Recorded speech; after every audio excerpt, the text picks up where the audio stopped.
Xin chào các bạn, hôm trước tôi có tìm được một cây chổi quét sân vẫn còn mới. Chổi làm từ những thanh xương nhỏ được tách ra từ rất nhiều lá dừa hợp lại, và trong số chúng lại mang nhiều kích cỡ to nhỏ khác nhau. Tách lấy một thanh, bạn sẽ thấy thanh xương sẽ có một bên đầu lớn hơn là phần gốc, nhỏ dần ra đầu bên là phần ngọn. Trong thanh cũng khá dẻo và có thể làm được một con diều nhỏ chơi. Để làm thanh cánh cho diều, tôi sẽ chọn 4 thanh ở chổi này có chiều dài 3-4 cm, rồi vót sửa tất cả gốc này thành dạng hình vuông có bề dày 2 mm. Sau đó lấy một thanh, tôi đo từ gốc vào 4 cm và dùng dao ta đặt vào dấu vừa có ở trên thanh, rồi luồn ngón tay trỏ xuống dưới sao cho điểm tiếp xúc của dao và thanh tạo thành góc 90 độ như thế, và cạo tới phía trước. Khi cạo, ta sẽ kết hợp tay sau và tay trước xoay theo vòng. Việc này giúp cho thanh được tròn đều và hạn chế bị lẹp. Ở đây tôi đã vót xong được một thanh hoàn thiện với điểm vót từ dấu trông như vậy và nhỏ tròn dần ra đến ngoài ngọn. Để dễ hình dung về kích cỡ, tôi sẽ dùng một cây tăm tre rồi đặt vào bên cạnh thanh và so từ điểm vót ra tới bên ngoài phía ngọn như bạn đang thấy ở đây. Với 3 thanh còn lại, ta cũng sẽ vót kích cỡ tương đương như vậy. Sau đó lấy 2 thanh, tôi sẽ xoay phần gốc vào nhau rồi xếp chúng lại sao cho dấu của 2 thanh ở cùng một điểm bằng nhau như thế.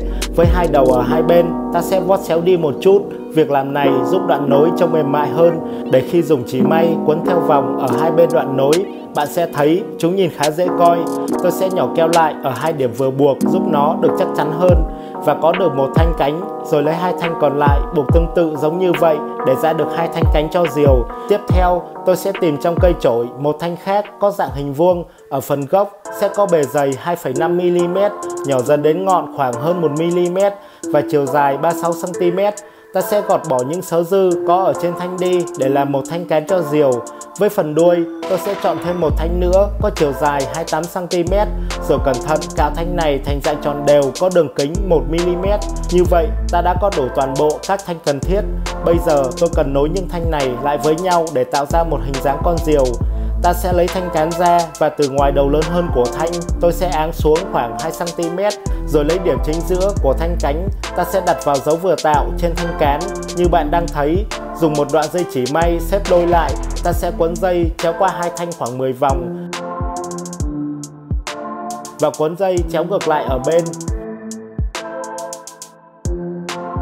Đến đây, ta sẽ quấn qua giữa 2 thanh khoảng 8 vòng, kéo dây căng, siết thật chặt, rồi điều chỉnh thanh cánh này tạo thành một góc vuông với thanh cán và nhỏ keo cố định. Sau đó, từ thanh vừa buộc, tôi đo xuống bên dưới 16 cm trên thanh cán. Ta sẽ đặt dấu giữa tâm thanh cánh kế tiếp vào dấu này và buộc tương tự giống như cánh trên. Lưu ý, thanh buộc sau ta cần để thẳng song song với thanh trước trên cùng một mặt phẳng của thanh cán. Điều này sẽ làm cho cánh diều được cân bằng. Rồi từ phía ngoài của một đầu bên cánh, tôi sẽ khép 2 thanh lại với nhau. Ta sẽ dùng một đoạn dây chỉ quấn qua theo cách mà bạn đang thấy, khoảng 10 vòng, rồi nhỏ keo lại. Và đầu cánh còn lại ở bên, ta cũng sẽ làm tương tự như vậy. Bạn thấy khi cánh buộc xong, hai bên thường sẽ chưa đều bằng nhau. Ta cần đo từ thanh cán ở giữa cánh qua hai bên thanh cánh trên 13 cm và đo tiếp như vậy với thanh cánh bên dưới. Tiếp theo, dùng một đoạn dây chỉ đã được xếp đôi có chiều dài hơn bề rộng của cánh một đoạn. Tôi sẽ buộc một đầu vào dấu thanh cánh trên, rồi kéo dây xuống dấu của cánh dưới. Vòng qua một vòng, ta sẽ kéo dây căng một chút để 2 thanh được bóp vào vừa với kích cỡ mà ta muốn và siết dây thật chặt. Với nửa bên cánh ở bên, ta cũng sẽ buộc tương tự giống như vậy và ra được một phong cánh hai bên đều nhau trông như thế. Sau đó, lật khung diều lên phía trước cho thanh cán được nằm bên trên. Tôi sẽ làm dấu ở giữa bụng diều trên thanh cán, rồi dùng một sợi dây chỉ đã được gấp đôi và có chiều dài qua hai bên cánh một đoạn. Ta sẽ buộc một đầu dây vào vị trí giao nhau phía bên ngoài đầu cánh, rồi đưa dây này về giấu ở giữa bụng diều. Tôi quấn qua một vòng, kéo căng dây cho phía ngoài đầu cánh được cong hướng lên trên và đưa dây qua bên đầu cánh ngược lại, buộc tương tự như thế. Với dây dọc ở hai bên nửa cánh, ta sẽ kéo lên tới dây vừa có, rồi buộc cố định chúng vào nhau. Như vậy, ta đã hoàn thành được khung cánh. Việc cần làm kế tiếp sẽ là nối đuôi cho diều. Tôi đo từ thanh cánh dưới xuống 5 cm trên thanh cán và đặt điểm giữa tâm thanh đuôi vào dấu này ở phía sau.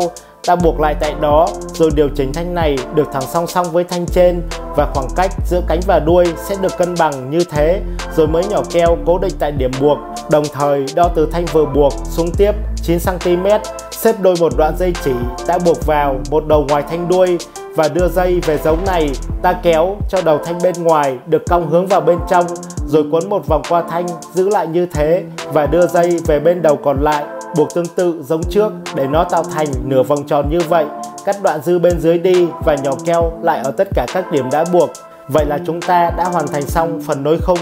Để may áo cho diều, tôi sẽ dùng 2 miếng vải màu xanh, một miếng cho phần cánh và một miếng cho phần đuôi.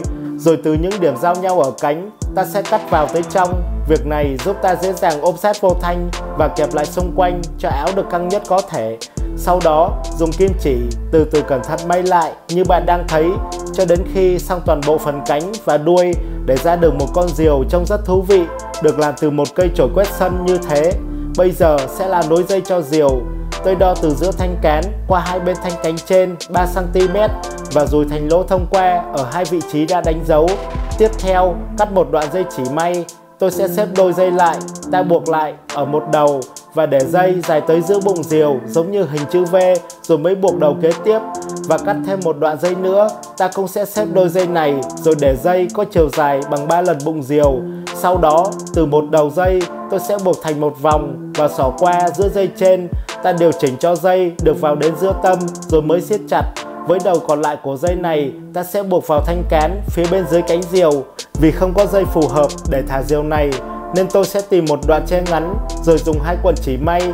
Ta sẽ buộc đầu dây vào đoạn tre này, quấn thành nhiều vòng cho đến khi đủ một lượng dây mong muốn.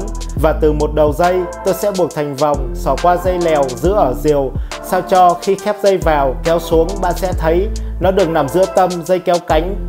Mọi thứ đã hoàn tất. Nhìn lại bàn tay của tôi đã bị xước bởi kéo dây diều và những vị trí này trên ngón tay cũng đã bị chóc ra, trông khá xấu xí. Nhưng mà diều đẹp là được. Ơi, đi thả được chưa? Lúc này ngoài trời gió đang rất mát. Tôi và bạn kia thong thả mang con diều mới làm được đi ra ngoài đồng. Vì bạn ấy muốn tự đưa diều lên một mình nên tôi sẽ đứng nhìn xem sao.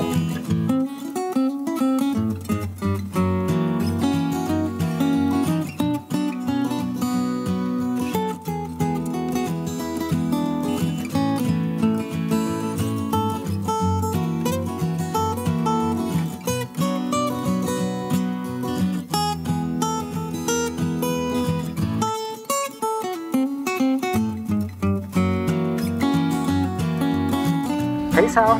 Được. Nhìn con diều nho nhỏ, xinh xinh bay lượn trên bầu trời trông rất dễ thương, làm tôi cũng muốn chơi thử xem sao. Bạn thấy, chỉ cần một đoạn dây ngắn, con diều vẫn bay lơ lửng, trông rất vui. Gió đang bắt đầu giật mạnh bởi cơn mưa đang dần kéo đến. Nhưng rất ấn tượng, con diều tỏ ra chịu gió rất tốt, làm tôi cảm thấy khá ngạc nhiên với khả năng của nó. Tuy nhiên, cơn mưa đang đến gần hơn, chúng tôi đành kéo diều xuống mang về để những ngày sau sẽ còn mang đi thả tiếp.